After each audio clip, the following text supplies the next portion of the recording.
Hello, everyone out there virtually. I'm Kelly L. Carter, Senior Entertainment Reporter at ESPN's Anscape, and you all know why we are here today.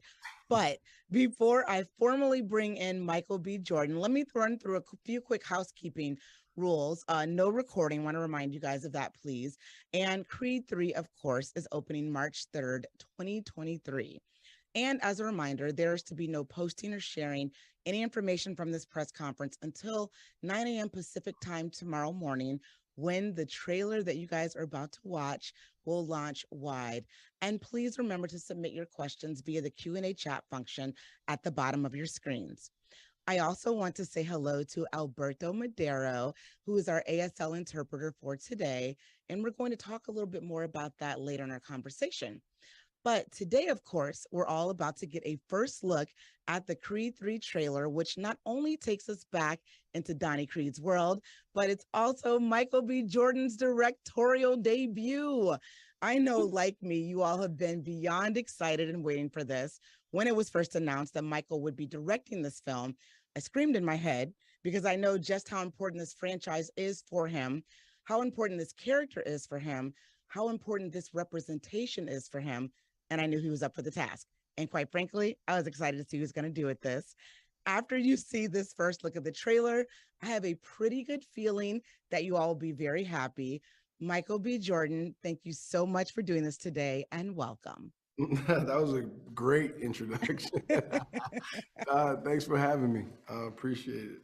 Absolutely. Now, I know we're going to show the trailer first, so I'm going to let you introduce that trailer and then we're going to kick it over to that and then we're going to come back and talk. How's that sound? Yeah, okay, that sounds great. Well, brief introduction. This is Creed 3, my directorial debut. We have Jonathan Majors, Phylicia Rashad, Tessa Thompson, Wood Harris, Mila Kent Davis, my incredible cast. And this is a sneak peek and a look at Creed 3. Oh, man. All right, Mike, let's first recap. In 2015, you first put on the gloves to play Adonis Creed. In 2018, you reprised the role for Creed 2. And the Creed franchise, let's go ahead and pop that collar a little bit, has been a massive success. It is grossed in excess of $377 million at the worldwide box office, and the baton was officially passed from Rocky to Creed. Now, of course, it's 7 years later, and we're here to celebrate the first trailer for the much anticipated Creed 3. And we are seeing you in the director's chair for the very first time. Let's start there. Why did you choose telling Adonis's next story as your feature directorial debut, and why now? I think for me, it was the perfect time.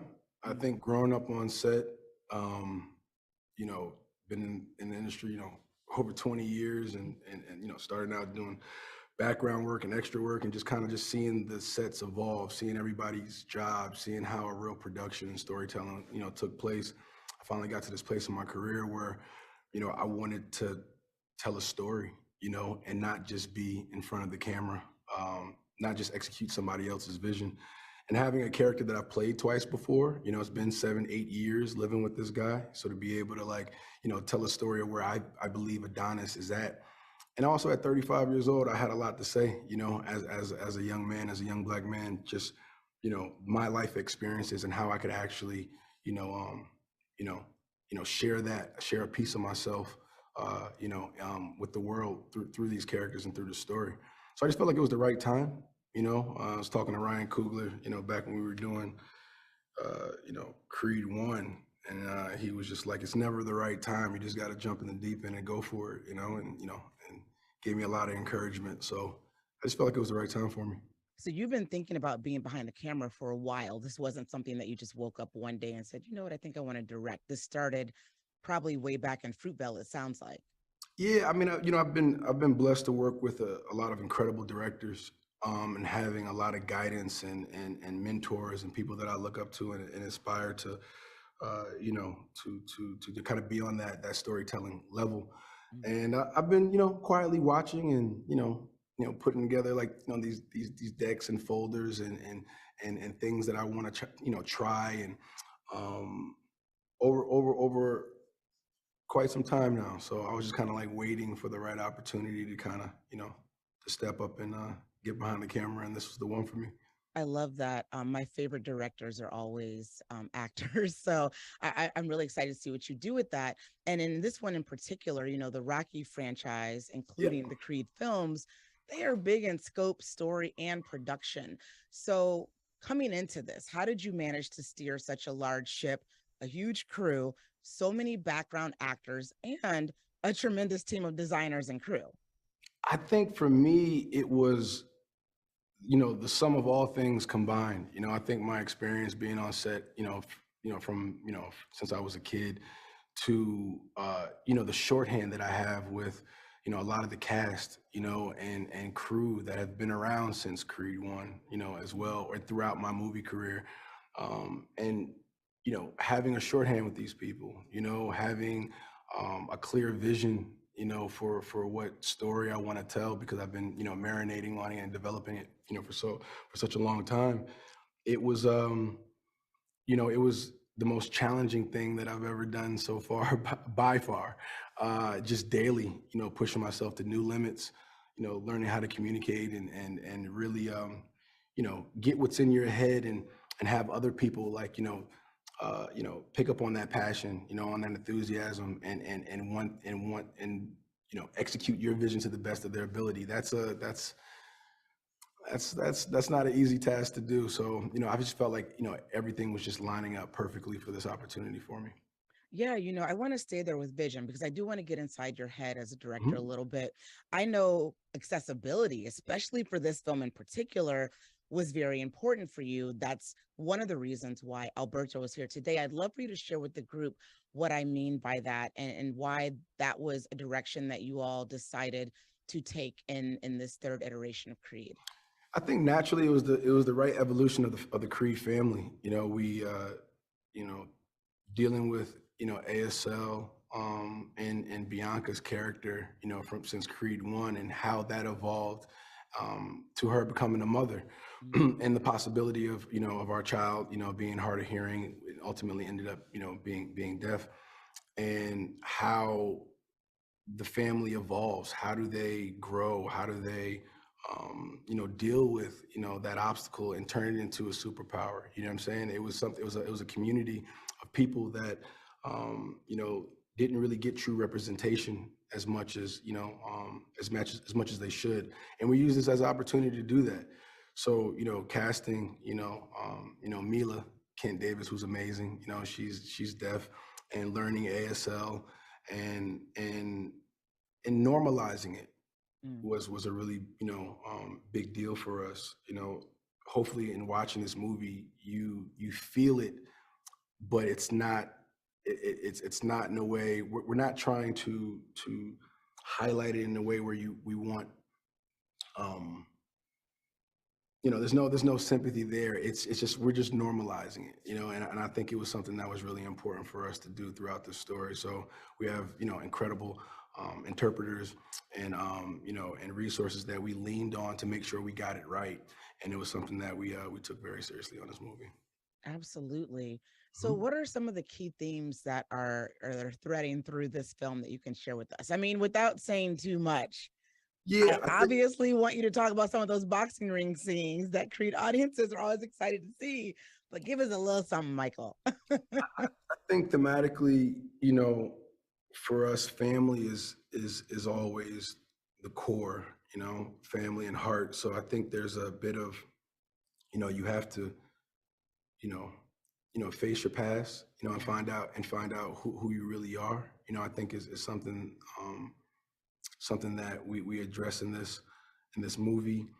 Um, sort of a homecoming, as Mhm. well. I mean, like, remembering where you come from, I Mhm. think is really, really important in this one as well. And sometimes settling debts. I Mm. think settling debts and being accountable for your actions is something that we wanted to look at as well. Um, this movie, has a lot of me in it, and hopefully a lot of other people as well. I wanted to, create a story where everybody felt like, they could relate to something in this movie, and and um, and yeah, those are just a few of the, a few of the themes that we have going on in this movie. I can't even begin to imagine how challenging it was for you to direct yourself while also acting. So I want to, kind of get a little bit of insight on how you balance that extensive training to get and to stay into that Adonis shape in the prep and the duration of the film's production, while also prepping and directing, while also acting. I don't know how you pulled off that juggling act, but tell us a little bit about that. It's it's one of those things where you I'm a little sick. I must have a problem. You know, the fact because it's low key torture, but at the same time, it's so much fun and the challenge. The challenge of accomplishing it all. You know, the multitasking nature of it to, develop story. You know, trying to stay in shape. Give all the departments what they individually need to kind of go do their job, and then have my process as Adonis as well.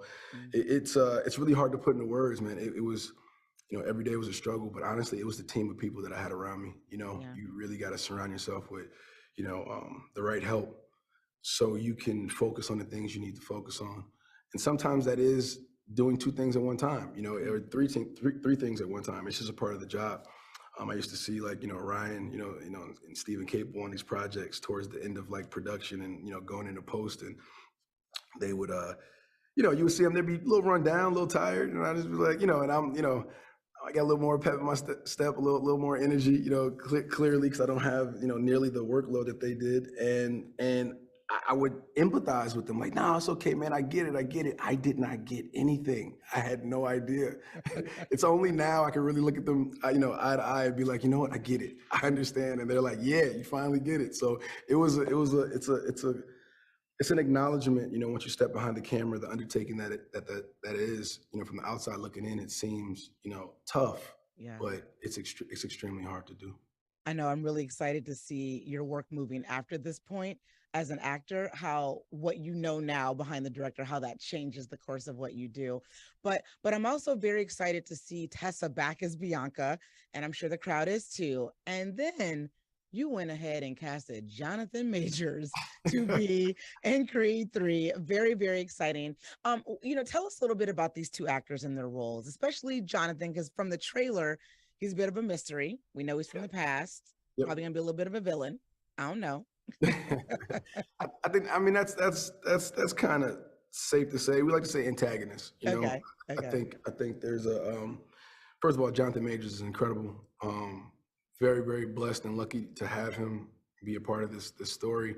And for me as a director, just to have that running mate and have that scene partner was like, it made all the difference in the world. I think he's extremely talented. The world is finding out daily, how incredible this man is and the work that he does. Is finally getting the props that it's due. And Jonathan was incredible, man. He showed up every day, ready to go to war, ready to work.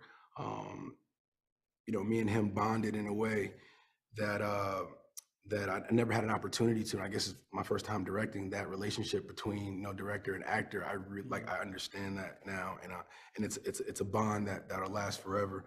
So just really lucky to have that gentleman by my side, while I'm going through this process. It was extremely helpful, and the character in Damien you'll find out more about, but definitely a pivotal person and a pillar in Adonis's life. That kind of, that comes back around and it needs to kind of get addressed. So there's that. And then there's the incredible Tessa Thompson that I've been so lucky to work with over the years. She's a rock. She trust is a huge thing, and having earned each other's trust, being, in scenes together, and now having, her trust me as a storyteller, was the biggest compliment that she's given me thus far, and the encouragement and confidence that I have with my cast helps me go out and do things that seem, impossible or really, really tough to. So knowing I got that support in front of the camera with these guys, knowing they're giving me the space to do all the other things that a director has to do, and still show up every day, giving 110%. These two guys are like you know, I'm blessed. I love it. I love it. Look, you are and you have always been committed to advancing the culture, especially for the young kids and students. And we hear that you're doing a surprise in person first showing of the trailer tonight in Atlanta with Yes. Morehouse, Spellman, Clark Atlanta, and Morris Brown, and treating the students to some great surprises. What can you tell us about this and why was it important for you to do this? Honestly, we're talking about, where you come from in this movie, and, we're talking a lot about your past and this pivotal moment sometimes of, when you're growing and evolving. I feel like college in general is, I never went, but, obviously my family and friends, and just understanding what the HBCU culture does to incubate, Black excellence, and how it's where it's nurtured and grown and developed. And it's a pivotal time for these students of, who they were going into college and who they're becoming, and who will they be when they leave, when they go off into the world. And it's a lot of things that are going on in this movie that I feel like would help them have some clarity and relate to sometimes tough decisions that you have to go through as an adult, become an adult. And it's okay. You're gonna be all right. You're gonna get through it. So it was really important for me to get this movie to HBCUs, but then also just the representation. Like, I want to be able to them to see themselves on screen in a really big way, and whatever I can do to to help ingrain that and be around and be a part and just be of service. Um, Being present was something that I wanted to do. I love that. Look, music has been a very special part of this franchise since the iconic Bill Conti theme, and Yes. especially so in Creed with Bianca's music, but also the music in that trailer was fire. I bet folks want to hear a little bit about the music and the music choices that you decided to make as a director in this third film. Yeah, music Tell was us. definitely a tool for storytelling. That we wanted to evolve, especially because we have such a strong character like Bianca in music, being a musician, but wanted to evolve her as well and not just keep doing the same things, over and over again. So we found new ways to grow Bianca's character in a way that I felt was truthful and kind of like the natural progression for where these characters were going. Yeah. And you're going to hear a lot of familiar voices and sounds throughout this movie. Well, actually, new sounds, but familiar voices that from artists that people are familiar with, and I think we're going to be really excited to hear. And currently working on the soundtrack. We have Dreamville, executive producing, the soundtrack, Nice. with J. Cole. So that's another big piece to this as well within the storytelling throughout the soundtrack that I think people would be really really excited about as well. And yeah, we wanted to make sure we fired off on all cylinders.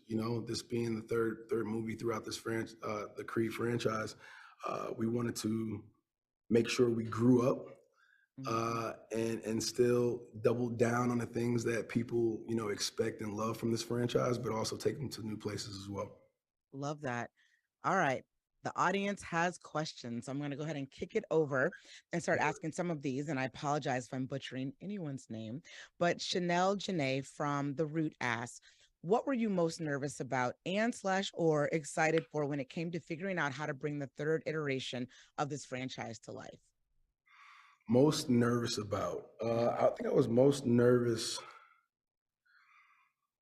that the experience I was trying to tell, because it was coming from a lot of it was pulling from my own personal experience, and other people that were close to me that I knew as well. Um, I was nervous about it connecting with people. I was nervous, in your own head, you're creating and developing things and you're working with the writer and stuff. And you're like, man, is this something that, that people will they fuck with it? You know what I'm saying? Like, that's something Right. that was going on in my head. But, you know, telling the truth, and being honest in storytelling is, one of the greatest gifts, that you can have and give. And, through and through, we just continue to tell the truth. So Mm. that was something that was I was nervous about, but once we started filming and kind of get into it, everything kind of fell to the side. Absolutely. Here's a question from Jesus Gonzalez from sopitas.com in Mexico. Michael, congratulations for the trailer. It looks amazing. But as a Mexican, it's impressive and a source of pride to see Sal Alvarez appear in this film. So I wanted to ask you, how did the idea of Canelo appearing in this film come from? Where did that idea come from? You know, we just look back, just the history of boxing, and the Mexican culture, is such a pillar within, the sport of boxing, and felt like there wasn't really a lot of representation throughout the films uh, in that type of way, and it just wasn't. It just didn't seem like the reality I lived in. So I wanted to incorporate the Mexican culture into this film where we could. And you see Canelo, is in this project as well. And but you have Jose Benavidez, is a character, in this movie. He plays Felix Chavez, and it's a character that I feel it's strong and it's good. So anyway, to answer the question, I just felt that there was a lack thereof that didn't seem truthful and honest to the sport of boxing, and I wanted to kind of put that character there. That's what I was talking about when I said representation earlier. Next question is Amy from Total Films, and she asks, it's clear that there's been a bit of a time jump given the age of Adonis and Bianca's daughter in the trailer. Why was it important for you to shift Donnie's story forward like that? I think it was important to get to a pivotal point in Donnie's career and Bianca's career. Mm. I think we've seen them fall in love. We've seen them, come together and create life and a family together. I wanted to get to the next stage of the next crossroads for them, the next level of life and experience as young adults dealing with professional career and family and the choices that come along with that. I think it was very kind of is not specific, but it was a reflection of kind of where I was in my life, professionally, personally, and I just had a lot to say around that. So I figured we'd progress things there. Amazing. This next question comes from Janae Bolden. Hey, Janae, I know her. She asks, I'd love to hear about the mental, emotional preparation that went into your directorial debut. Can you talk about some of the unexpected challenges? Holding on for dear life. No, it was, I feel like, coming out of, lockdown, quarantine, this is where a lot of this, pre-production and prep was going on. So it was a lot of stuff going on in the world. And, that was my escape, a lot of times was just diving into this world and creating this story. Mentally for me, there was nothing I could do to prepare myself for this. Anything I thought I was doing, it was not enough. So the meditation, but very helpful. I think meditating was really important for me. Just talking to a lot of directors that have been through this before really gave me, as close of an idea as what the experience was going to be without going through it myself. So leaned on those conversations and that advice. Just got finished working with Denzel, right before this project. So I had that wisdom, and support that was there. So it really helped me out a lot during prep. So I think mentally for me, just taking it a day at a time, but at the same time, always planning, 10 steps ahead. So Yeah. I think it was a whatever you can do in the moment to feel better, you know what I'm saying, and help cope and also prepare yourself for the day ahead and the weeks ahead. That's what you kind of did. Absolutely. Rohan Patel from Comic Book Movie asks, how has the relationship between Adonis and Bianca evolved from Creed 2 to Creed 3? Without, giving away and talking about it too much, I feel like there's a time where, adults, people in relationship have to make choices around, um, selfish decisions and choices. That Mm. not selfish in a bad way, but just decisions for yourself versus decisions for your family. And how do you compromise? Where's the middle ground? You know, uh, how do two people who are two individuals who are successful by themselves? How do you be successful together? I think that was something that we touched on a bit between our relationship, and yeah, support for one another. What does that look like? Mhm. Who's carrying the weight when?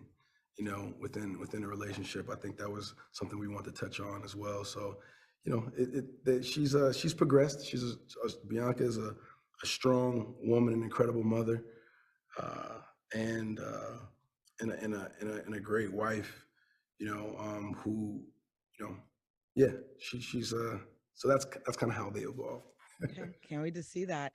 Two more questions from the audience. This second to last one comes from Fred Topol from UPI, and he asks, "What did you learn about the art of the training montage now that you've directed some?" The art of the training montage. Get any and everything you can. every push up, every speed back moment. I think no, but seriously, I think from the montage, I think what are the stakes? You know, how is your character? You know, leaving the montage better than he was when he first started. I think um, Mhm. I think that's a good one to stick to. That's a great one to stick to. And this last question comes from Mercedes Williams from Movie Scene Queen. And she asks, Creed has created a cultural shift and inclusivity with the series. How important is it for the film to continue growing these positive Black themes on mental health, hearing impairment, and the structure of the Black family? I think it's extremely important. I think with not a lot of examples of those things, out there, and this being a movie that kind of has, all of those in one. I think it's very important, for this franchise to continue to put those themes on the forefront and normalize them in a way, um, you know, that we can actually do something about it. Yeah. So you can actually think on it and dwell and hopefully, you know, be a difference maker in people when they make decisions, when they're thinking about things like this. So I think it's extremely important, and we're going to continue to do so. If we were to have a final question, it would probably be, why you got to make us wait until March 3rd, 2023 to see Creed 3? Michael B. Jordan, thank you so much for doing this today. Thank you for sharing this first look trailer with this community of journalists. I know everyone appreciates it. There were so many questions that came in, and I know that people are really excited to talk to you down the road about this film. Congratulations and continued success as always. Thank you so much. Thank you guys so much. Thank you. Thank you. Thank you. Yeah. And thank you guys for tuning in. Again, embargo lifts tomorrow morning. But until then, I can't wait to see you guys write about this. Let's do it. Thanks, March Mike. 3rd. Let's go.